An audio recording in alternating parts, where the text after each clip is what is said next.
on an orange, choking on an orange at work. I mean, if that had been my final moment, Jesus.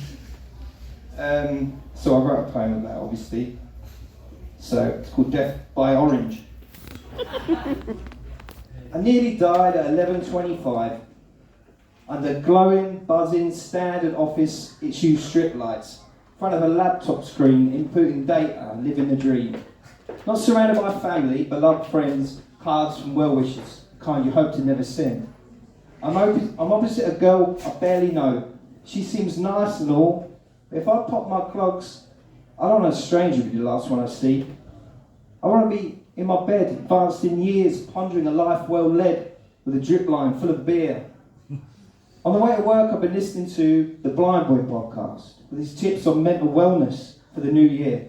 He spoke of being mindful, not ruminating like a cow on the last spin cycle, and as I pulled up at the car park, I marvelled at his ability to see inside my brain, perfectly articulate my pain. By 11:25, the thought of Blind Boy was long gone. I was in the iron grip of the tyranny of the to-do list. I pulled out an orange to eat it.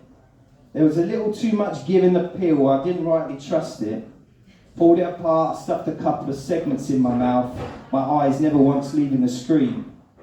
All was going well until I decided to breathe.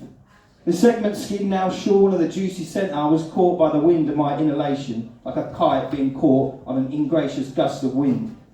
Kite flew backwards into my throat and stuck there, leaving me gasping for air, like a plastic bag in a gale, rippling and shimmering, my eye sockets very nearly popping.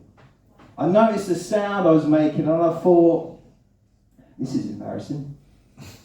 As I stood from my chair, bent double over the desk, trying to breathe the kite out of there, I could hear commotion around me, shrieks, classically British concerned looks, and finally 2 sharp, heavy slaps on my back before the orange hit the desk with a splat.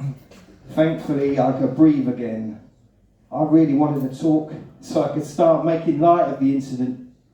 On the way home, I listened to the second part of Blind Boy's podcast, where he closed by talking about how to mindfully eat an orange.